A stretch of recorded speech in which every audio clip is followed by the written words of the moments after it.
Shalom saudara-saudara yang Tuhan Yesus kasihi dan yang mengasihi Tuhan Yesus. Dalam ibadah hari Minggu kita pada saat ini, bacaan firman Tuhan dari kitab Rut pasal 1, ayat 1 sampai dengan ayatnya yang ke-14.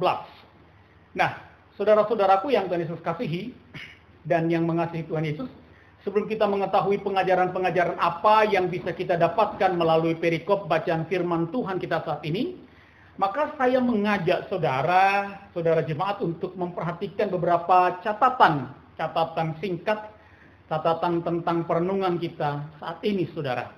Nah, yang pertama begini, saudara-saudara. Berdasarkan bacaan firman Tuhan saat ini, maka judul renungan kita, berdasarkan Rut pasal 1 ayat 1 sampai dengan 14, judul renungan kita pada saat ini adalah kasih menumbuhkan harapan.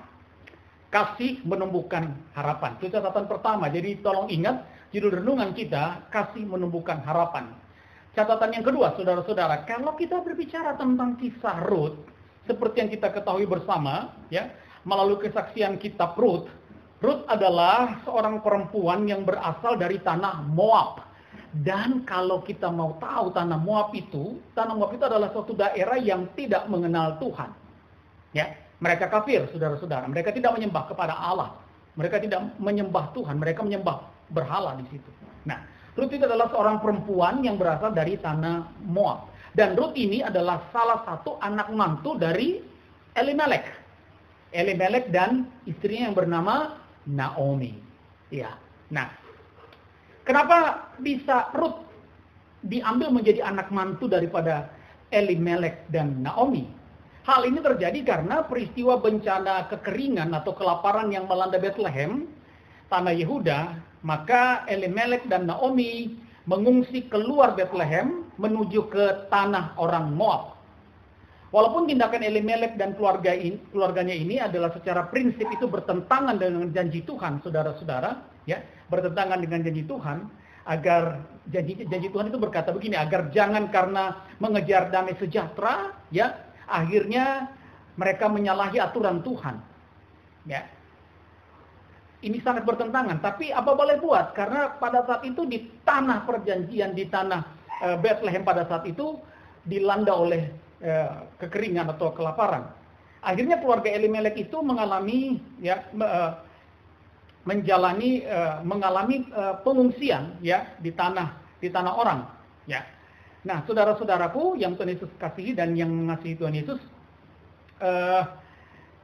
yang kita ketahui bersama bahwa setelah di tanah pengungsian atau di tanah Moab tersebut, ya, akhirnya keluarga Elimelek itu, ya, menikahkan anak-anak mereka, ya, dengan dua orang perempuan Moab, Rut dan Orpa, ya. Karena sudah merasa betah di situ, ya, dan mungkin tidak ada keinginan kembali untuk pulang ke Bethlehem, akhirnya mereka, ya, berusaha untuk menyatu dengan orang Moab, ya. Padahal Moab itu seperti yang saya bilang tadi, Moab itu adalah tanah kafir, saudara-saudara, tanah orang-orang yang tidak mengenal Tuhan, ya. Mereka menikahkan putra-putranya dengan perempuan-perempuan Moab, yaitu Rut dan Orpa, ya. Elimelek secara tidak langsung lebih yakin bahwa di tanah Moab mereka akan lebih bahagia, lebih sejahtera dan lain-lain. Tetapi kenyataannya, saudara-saudara, seperti saya hanya mengulas secara singkat saja tentang sejarah Rut ini, saudara-saudara. Ya, mereka menyangka bahwa di tanah Moab itu mereka bisa damai, mereka bisa sejahtera dan bahagia selamanya, tidak harus pulang kembali ke Bethlehem. Tapi kenyataannya, saudara-saudara, justru di tanah Moab itu keluarga Elimelek mengalami malapetaka, ya. Elimelek dan kedua putranya yaitu Mahlon dan Kilion itu meninggal. Dan hal ini membuat Naomi hidup sebagai seorang janda yang sangat-sangat sengsara, saudara-saudara, ya. Bersama-sama dengan kedua anak mantunya, ya. Bayangkan, ya, kepala rumah tangga dan anak-anak sebagai tulang punggung pada saat itu sudah tidak ada. Mereka meninggal. Elimelek dan bersama-sama dengan dua anaknya yaitu Mahlon dan Kilion. Tinggallah 3 orang janda. Naomi sebagai ibu mertua bersama dengan Rut dan Orpa sebagai anak-anak menantu, saudara-saudara. Dan hidup mereka yang tadinya mereka kira bahagia, lama kelamaan ya mereka sangat susah dirantau orang. Ya. Nah, saudara-saudaraku yang Tuhan Yesus kasihi, walaupun sudah sangat hidup menderita, namun Naomi sebagai ibu mertua tetap sangat mengasihi anak-anak mantunya ini ya. Salah satu buktinya saudara-saudara ketika memutuskan untuk kembali ke Bethlehem, ke kampung halamannya, Naomi tidak ingin kedua anaknya ini ikut menderita sebagai seorang janda, saudara-saudara. Yang mana Naomi paham betul bahwa sekalipun Bethlehem itu adalah kampung halaman mereka, kampung halamannya, ya. Namun itu bukan jaminan bahwa nanti mereka yang adalah janda-janda itu hidup mereka akan kembali menjadi baik setelah tiba di Bethlehem. Naomi yakin betul itu, saudara-saudara. Karena itu Naomi tidak ingin Ruth dan Orpa ikut menderita. Dia sangat mengasihi Ruth dan Orpa. Karena itu saudara-saudara, akhirnya ya menurut bacaan firman Tuhan kita pada kesempatan ibadah minggu saat ini ya, dengan kasihnya dia memaksa, dia meminta agar Ruth dan Orpa tidak usah ikut pulang ke Bethlehem. Kalau saudara baca tadi, ya. Karena apa? Dia sangat mengasihi anak mantunya, saudara. Sekali lagi dia sangat mengasihi. Karena dia tahu tradisi Yahudi, tradisi orang-orang Yahudi, ya, janda itu dilihat sebelah mata, saudara-saudara. Ya. Satu janda aja sudah dipandang enteng sedemikian rupa. Apalagi ini 3 orang janda, saudara-saudara. Kecuali ada keluarga dari suami, ya, dari mendiang suami yang mau menebus mereka, dan itu sangat mustahil, saudara-saudara. Ada yang mau menebus mereka, ada yang mau mengangkat harkat dan derajat mereka. Jadi Naomi paham betul. Naomi tidak ingin anak-anak yang mereka kasihi, Ruth dan Orpa ini, anak mantu yang sangat dia kasih ini, menderita di kampung halamannya. Karena itu Naomi membujuk agar supaya Ruth dan Orpa ini kembali, saudara-saudara, ya, kembali ke Moab, ya, tidak usah ikut mereka. Tapi akhirnya seperti yang kita ketahui dalam kesaksian kitab Ruth, Orpa akhirnya pulang, ya, tidak jadi ikut. Tetapi Ruth tetap bersikeras untuk mengikuti Naomi. Semua ini disebabkan karena Ruth bisa memahami dari sisi iman, ya, akan kasih ibu mertuanya. Ya. Sehingga hal itu juga membuat Ruth sangat-sangat yakin dengan imannya bahwa dengan melihat dan merasakan cinta kasih mertuanya, ya, Ruth sangat percaya bahwa Allah yang disembah oleh Naomi, ya, adalah Allah yang penuh kasih, Allah yang selalu memberikan pengharapan, ya, yang pasti. Oleh sebab itu dengan iman teguh, ya, Ruth menjawab. Saudara lihat di ayat yang ke-16. Kita tidak sempat baca, ya. Bacaan kita ayat 1 sampai dengan 14 saja, toh, ya. Saudara lihat di ayat yang ke-16. Ya, di situ Ruth dengan tegas karena disentuh oleh kasih Naomi, ya. Ruth sangat tersentuh oleh kasih Naomi yang sangat mengasihi dia, ya. Walaupun terkesan diusir supaya tidak usah ikut, tapi Ruth melihat bahwa Naomi sangat mengasihi dia, dan ini menimbulkan keyakinan bahwa Naomi bisa mengasihi Ruth karena Naomi percaya kepada Allah yang Maha Kasih, ya. Karena itu Ruth dengan tegas berkata, ya, dia tidak mau pulang. Saya tidak mau pulang, biarkan aku ikut denganmu, ya. Di mana engkau mati, di situ pun aku akan mati. Di mana engkau dikuburkan, di situ pun aku akan dikuburkan. Kata Ruth, luar biasa, saudara-saudara, ya. Luar biasa, dia sudah disentuh oleh kasih Tuhan melalui kasih Naomi, saudara-saudara. Sehingga dia bertumbuh dalam pengharapan, ya. Lalu dia bilang begini, bangsamulah bangsaku, Allahmulah Allahku. Haleluya. Lihat ayat 16 dari bacaan kita pada saat ini, saudara-saudara. Dengan pengertian lain, saudara-saudaraku yang Tuhan Yesus kasihi dan yang mengasihi Tuhan Yesus, bahwa cerita Ruth ini bukanlah sekedar cerita tentang seorang berubah kaum, ya, berubah asal dari Moab, dari orang yang tidak percaya Allah kemudian menjadi orang Israel yang percaya kepada Allah, ya. Tapi cerita ini adalah cerita tentang seorang yang belajar, ya, seorang yang belajar memahami kehidupan dari sisi iman, bukan dari sisi akal budi, ya.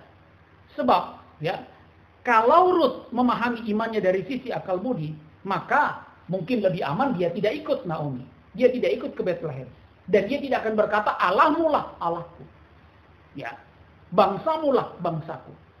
Kalau dia ikut Naomi dari segi akal budi, mungkin dia sudah ikut Orpa juga pulang. Tapi dia sangat mengimani bahwa Allah yang diimani oleh Naomi adalah Allah yang penuh kasih. Ya, karena itu dia melihat itu dari segi iman yang luar biasa, saudara-saudara. Ya, iman itu membutuhkan keberanian untuk mempertahankan diri dan seluruh masa depan ke dalam tangan Tuhan. Inilah yang dilakukan oleh Ruth. Ya, nah saudara-saudaraku, itu ringkasan bacaan firman Tuhan kita pada saat ini, saudara-saudara. Jadi kita bisa simpulkan, saudara-saudara, kesimpulan sederhana kita begini, saudara-saudara.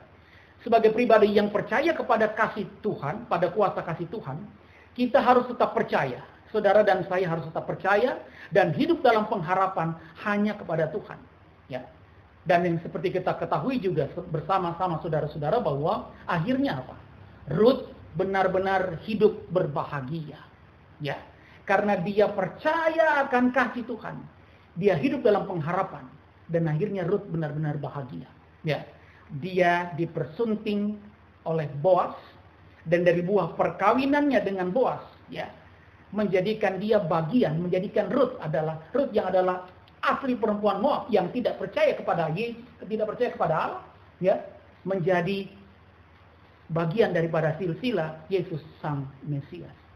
Saudara, sekali lagi, sebagai pribadi yang percaya kepada kuasa Tuhan, kita harus tetap percaya. Saudara dan saya harus tetap percaya.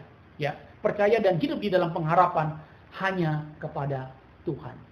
Percaya kepada Tuhan karena Dia adalah Sang Maha Pengasih. Karena kasih-Nya kita akan bertumbuh di dalam pengharapan. Itu kesimpulan kita, saudara-saudara. Ya, selanjutnya saudara-saudara, pengajaran apa yang bisa kita dapatkan melalui bacaan firman Tuhan saat ini? Pengajaran pertama adalah sebagai berikut. Ya, saudara-saudara, pengajaran yang pertama, dasarnya saudara masih ingat kesimpulan kita, ya. Kesimpulan kita adalah sebagai orang percaya, kita benar-benar harus memahami dengan iman bahwa kuasa kasih Tuhan Yesus yang tidak pernah berkesudahan itu akan menimbulkan pengharapan bagi saudara dan saya. Itu kunci supaya kita bisa masuk dalam pengajaran yang pertama. Kuasa kasih Tuhan Yesus yang tidak pernah berhenti mengasihi saudara dan saya, itu akan menemukan saudara dan saya, menumbuhkan pengharapan dalam menjalani kehidupan sebagai orang percaya. Jadi pengajaran pertama, saudara-saudara, berkaitan dengan kasih yang menumbuhkan pengharapan, ya. Maka salah satu perkataan Tuhan Yesus di dalam yang disaksikan dalam kitab Yohanes 11 ayatnya yang ke-40. Coba yuk saudara buka kitab Yohanes pasal 11 ayatnya yang ke-40, saudara-saudara, ya. Saudara-saudara buka kitab Yohanes pasal 11 ayatnya yang ke-40. Sudah? Ya. Kita sama-sama membukanya, saudara-saudara, ya. Nah, saudara sudah baca Yohanes 11 ayat 40? Artinya apa? Artinya begini, saudara-saudara. Saat saudara dan saya percaya akan kuasa kasih Tuhan, maka saudara dan saya akan dapat melihat mujizat kemuliaan Tuhan. Ya. Ketika saudara dan saya senantiasa percaya bahwa kuasa kasih Tuhan tidak pernah berkesudahan dalam kehidupan saudara, maka saudara dan saya akan dimampukan oleh Tuhan untuk senantiasa melihat kemuliaan Tuhan, menikmati mujizat-mujizat Tuhan, saudara-saudara. Luar biasa. Bahkan ketika saudara dan saya percaya, ya, sungguh-sungguh percaya akan kuasa kasih Tuhan, ya, apa yang kita pikirkan, apa yang kita pinta, ya, itu akan kita terima, bahkan lebih daripada itu yang Tuhan berikan kepada kita. Yohanes 11 ayatnya yang ke-40, saudara-saudara. Ya, kuncinya adalah mari hidup tetap percaya dalam kasih dan pengharapan kepada Tuhan, ya. Maka Anda akan menikmati banyak kuasa mujizat Tuhan. Ya, mari hidup dalam iman percaya akan kuasa kasih Tuhan. Maka itu adalah pintu untuk Anda menikmati kuasa kasih Tuhan. Hidup di dalam pengharapan, saudara-saudara. Nah, saudara-saudaraku, ya, saya punya satu contoh cerita, satu kesaksian, ya. Ada seorang penginjil, katakan begitu, dia seorang penulis dari buku renungan harian, ya, yang bernama Foni, Ibu Foni Tai, ya. Dia bersaksi begini, saudara-saudara. Katanya ketika ibunya sakit, dia sangat ingin agar Tuhan ini menyembuhkan ibunya ini lewat mujizat. Ya, dia tidak ingin ibunya ini sembuh lewat operasi. Jadi Ibu Foni Tai ini berdoa kepada Tuhan, ya, agar ibunya ini sembuh lewat mujizat, jangan lewat operasi. Ya. Tetapi pada kenyataannya, saudara-saudara, dia harus menerima kenyataan yang berbeda. Ya. Ternyata setelah dia berdoa meminta kepada Tuhan, ya, ibunya tetap harus dioperasi. Ya. Bahkan setelah operasi, ibunya harus menjalani kemoterapi, ya, karena ibunya ini sakit kanker, saudara-saudara. Ya. Dia berkata pada saat itu, saya agak sedikit kecewa dengan apa yang terjadi. Saya minta kepada Tuhan supaya ibu saya tidak operasi, tidak harus menjalani kemoterapi. Saya mau ada mujizat, tapi apa yang terjadi? Tuhan memberlakukan lain, saudara-saudara. Ya, saudara-saudaraku yang Tuhan Yesus kasihi, ya, ibunya harus dioperasi, saudara-saudara. Ya, dan harus kemo. Dan perlu saudara ketahui bahwa katanya ibu dan bapaknya atau keluarganya ini, ya, ibu dan bapak dari Ibu Foni Tai ini, ya, belum terlalu mengenal Tuhan. Ya. Maksud Ibu Foni ini supaya ibunya itu sembuh, bukan cara operasi, supaya ibunya atau bapaknya ini lihat kuasa Tuhan, tapi Tuhan menjawab lain, saudara. Ya. Ibu ini harus operasi. Ya, ibunda dari Ibu Foni ini harus operasi dan kemoterapi. Ya. Tapi lama-kelamaan dia berpikir bahwa, ya, cara Tuhan bukan cara dia. Lalu dia bisa menerima itu, saudara-saudara. Ya. Dia bisa menerima ibunya harus operasi dan harus menjalani kemoterapi. Dan ajaib luar biasa, saudara-saudara. Ya, firman Tuhan tergenapi dalam Yohanes 11 ayat 40. Bukankah sudah kukatakan kepadamu, jikalau engkau percaya, engkau akan melihat kemuliaan Allah. Luar biasa, saudara-saudara. Ya.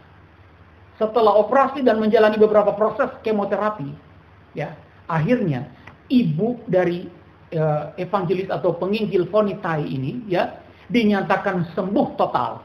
Tidak ada lagi bibit-bibit kanker di dalam dirinya. Luar biasa, saudara-saudara. Ya. Bukankah sudah kukatakan, Yesus bilang, ini Yesus yang berkata dalam Yohanes 11 ayat 40.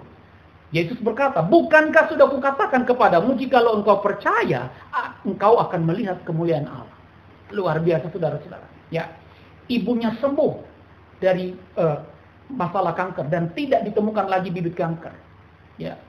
Dan yang lebih luar biasa, saudara-saudara, ibunya bukan hanya sembuh, ya. Seluruh keluarga Foni Tai yang tadinya tidak mengenal Allah, ya, yang tadinya tidak percaya kepada Tuhan Yesus, karena melihat tanda tersebut, mereka percaya, mereka menyatakan ingin menjadi anak-anak Tuhan. Oh, luar biasa, saudara-saudara. Inilah yang saya katakan, ya. Ketika saudara dan saya membuka pintu hati untuk senantiasa percaya kepada Tuhan, percaya pada kuasa kasih Tuhan, ya, dan hidup dalam pengharapan, saudara tidak hanya melihat satu mujizat, saudara tidak hanya bisa menikmati satu perkara, satu kemuliaan Tuhan, tapi begitu banyak mujizat yang akan terjadi hanya karena saudara percaya akan kuasa kasih Tuhan. Ya, jikalau engkau percaya, engkau akan melihat kemuliaan Allah. Yohanes 11 ayat yang ke-40. Jadi kuncinya percaya, saudara. Inilah yang dilakukan oleh Ruth pada saat itu. Ya, dia belum terlalu mengenal akan siapa Allah Israel, tapi dia percaya bahwa Allah Israel adalah Allah yang penuh kasih. Lalu dia mengatakan, Allah mula Allah. Luar biasa. Hidupnya berubah, saudara-saudara. Ya, banyak berkat yang dia dapati. Pengajaran pertama.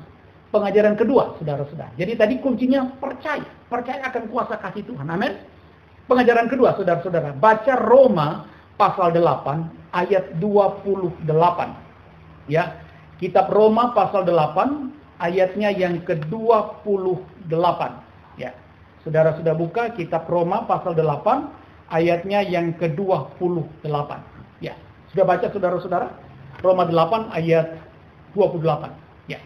Nah, salah satu maksud dari ayat ini, saudara-saudara, ya, dikaitkan dengan kisah Ruth yang menjadi bacaan kita, bacaan firman Tuhan kita pada saat ini.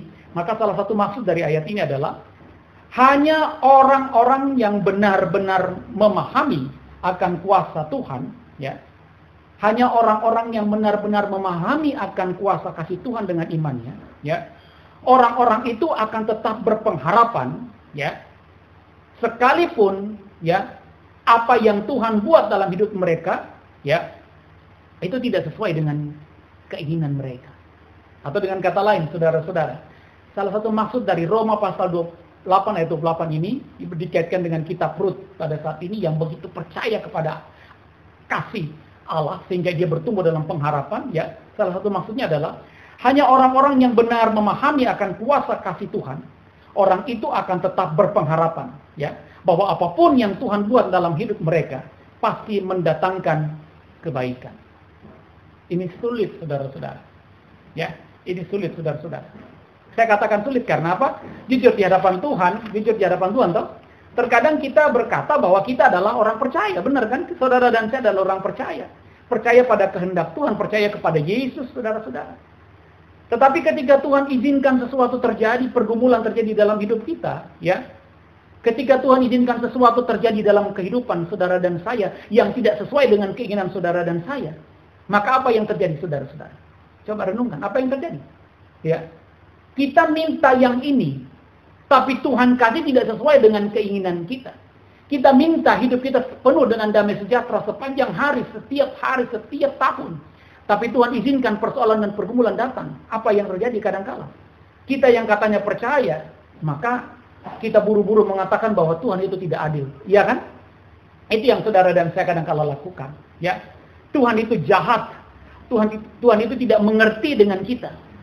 Padahal belum tentu, ya, apa yang Tuhan izinkan terjadi itu membuat kita benar-benar menderita.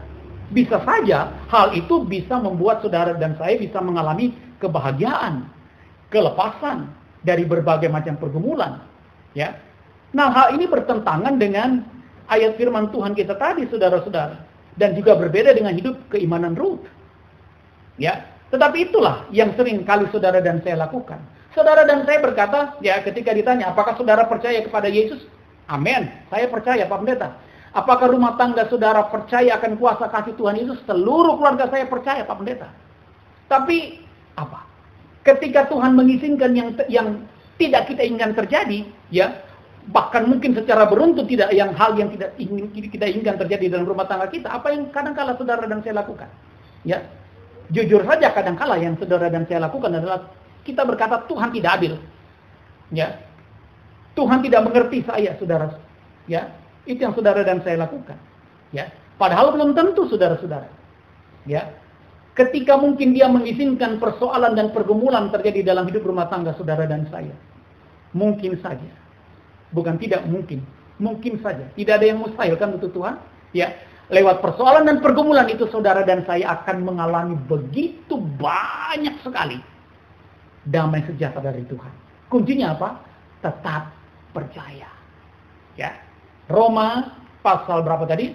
Roma pasalnya yang ke-8, ayatnya yang ke-28, saudara-saudara. Ya. Nah, saudara-saudaraku yang Tuhan Yesus kasihi, ya. Di situ firman Tuhan berkata, Allah turut bekerja, ya. Kita tahu sekarang bahwa Allah turut bekerja dalam segala sesuatu untuk mendatangkan kebaikan bagi mereka yang mengasihi Dia. Ya, yaitu bagi mereka yang terpanggil sesuai dengan rencana Allah. Ya. Ini saudara-saudara. Ya. Jadi jangan buru-buru mengatakan bahwa Tuhan tidak baik.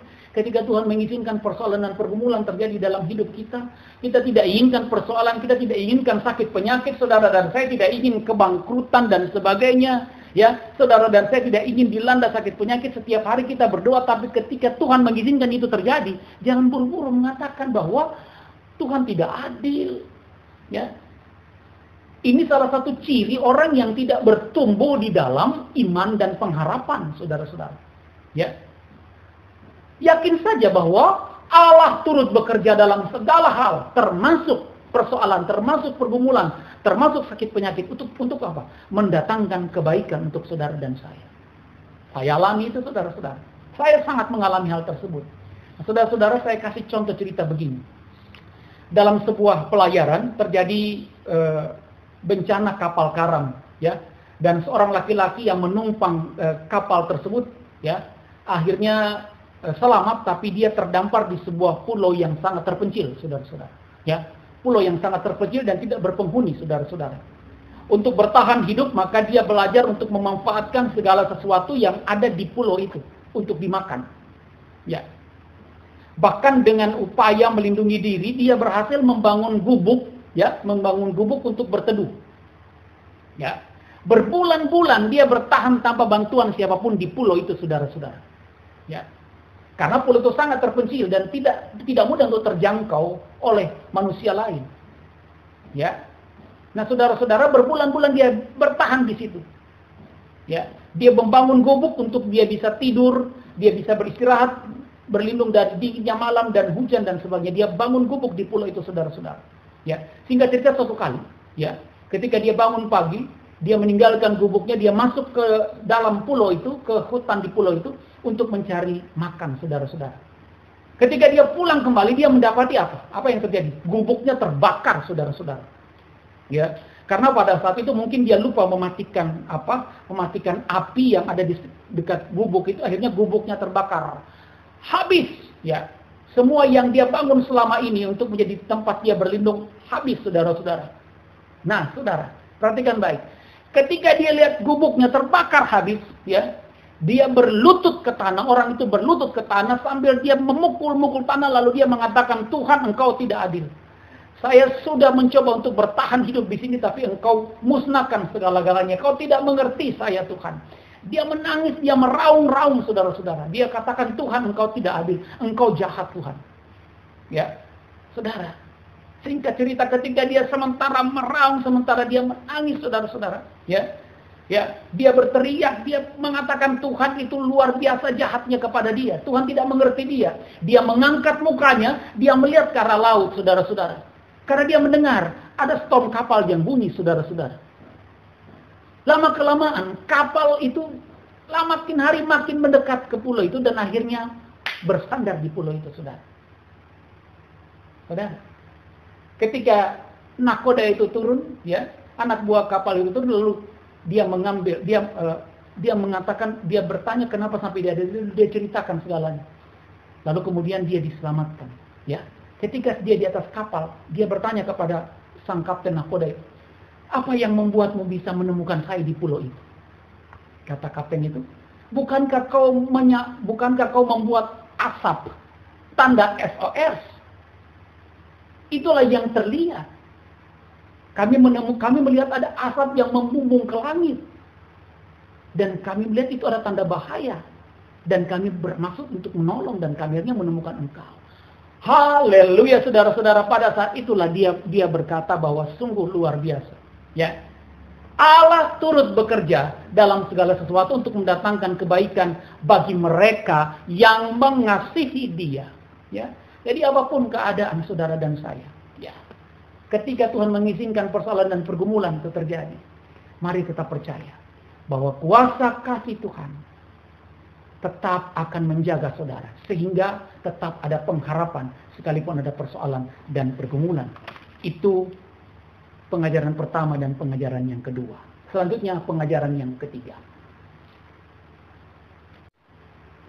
Pengajaran yang ketiga, saudara-saudara. Saudara-saudara coba baca Ibrani pasalnya yang ke-11 ayatnya yang pertama.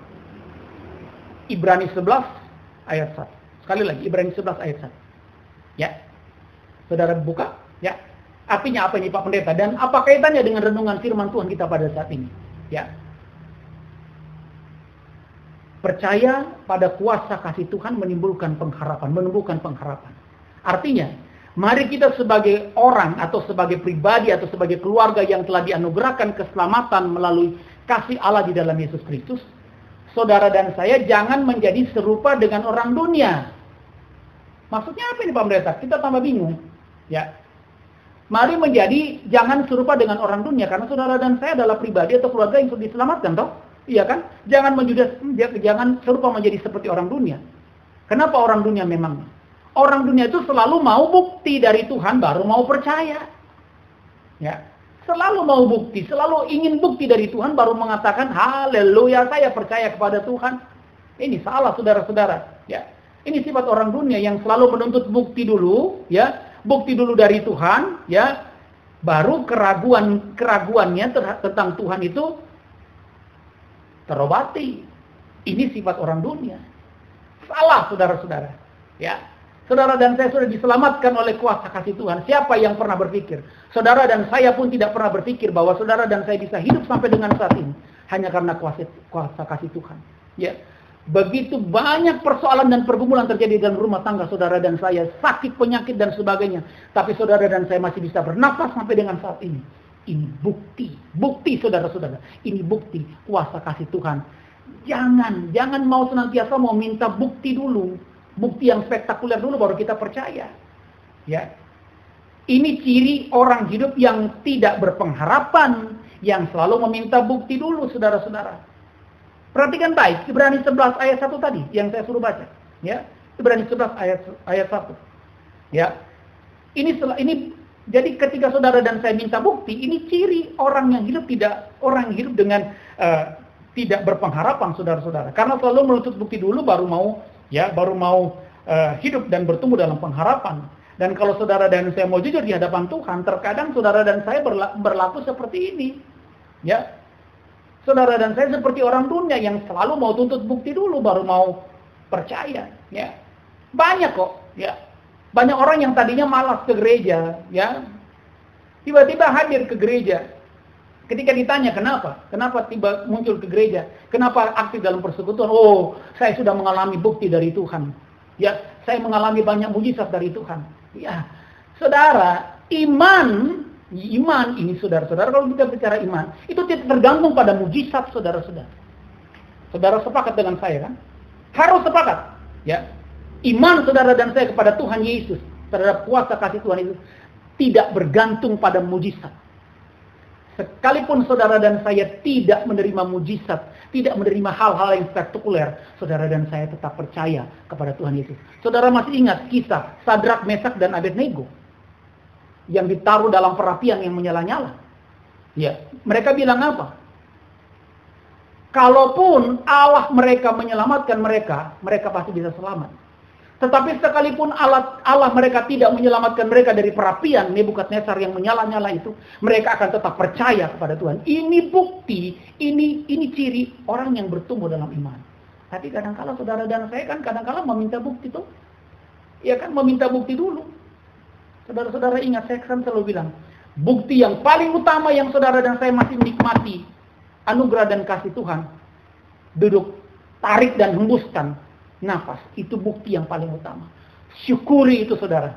Ketika saudara dan saya mensyukuri nafas hidup setiap hari, maka itu pintu mujizat Tuhan untuk berlaku dalam hidup saudara. Jangan minta bukti. Ya, saya kasih contoh, saya pernah kasih contoh cerita begini. Katanya, ya, Ratu Inggris itu suka berjalan-jalan, ya, suka sekali mengunjungi tempat Ratu Victoria dari Inggris itu suka berjalan-jalan di pedesaan, ya, dengan menyamar sebagai orang biasa, ya kan, Ratu Victoria dari Inggris. Ya, ketika dia jalan-jalan, ya, sidak begitu, ya, blusukan kata orang, ya, dia tidak mau pakai simbol keratuannya, kenegaraan. Dia berjalan sebagai orang biasa, saudara-saudara. Nah, suatu kali dia sementara berjalan-jalan di sebuah desa, ya, dan diikuti oleh pelayan-pelayannya dari jarak jauh, saudara-saudara.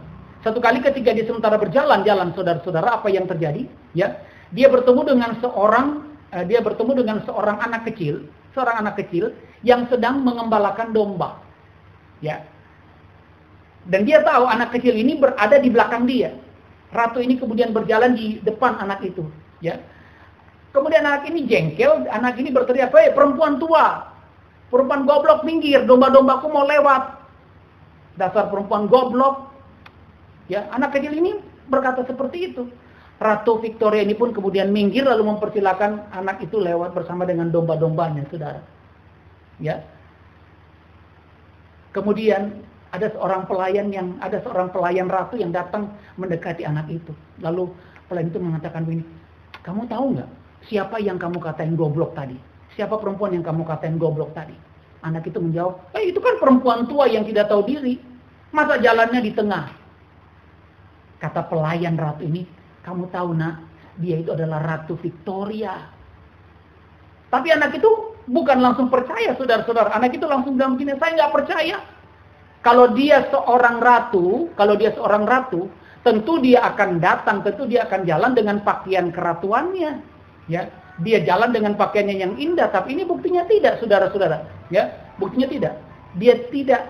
Ratu ini tidak berjalan dengan keratuannya. Ya, karena itu saya tidak percaya bahwa dia adalah seorang ratu, kata anak kecil. Nah, saudara-saudara, ilustrasi ini mau mengatakan bahwa kadangkala saudara dan saya pun hampir sama dengan anak ini dalam menjalani kehidupan. Selalu mau bukti dulu, ya, akan kuasa kasih Tuhan, baru kita hidup dalam berpengharapan, baru kita tetap berharap kepada Tuhan. Ini iman yang kerdil, iman anak-anak kecil. Saudara mengerti? Ya, saudara-saudara yang Tuhan Yesus kasih. Kepanjang perenungan firman Tuhan kita pada saat ini. Saya kunci dengan pernyataan berikut ini, saudara-saudara. Jadi saudara-saudaraku, untuk menghadapi masa depan, ya, jangankan masa depan, hari esok yang kita tidak tahu apa yang akan terjadi, ya. Maka saya mau berkata melalui firman Tuhan pada saat ini, berdasarkan firman Tuhan saat ini, saudara dan saya diingatkan, ya, bahwa apapun keadaan kita hari ini, bahkan kita tidak tahu keadaan kita hari esok, mari kita tetap punya keberanian untuk teguh beriman kepada Tuhan Allah, untuk teguh beriman kepada kuasa kasih Tuhan. Karena orang yang teguh dalam kuasa kasih Tuhan, percaya akan kuasa Tuhan, orang itu akan tetap hidup dalam pengharapan, sekalipun dia tidak tahu apa yang terjadi hari esok. Tak ku tahu kan hari esok, namun langkahku tetap, karena Tuhan bersama-sama dengan kita. Tuhan menolong saudara untuk menjadi pribadi yang percaya dan berpengharapan. Amin.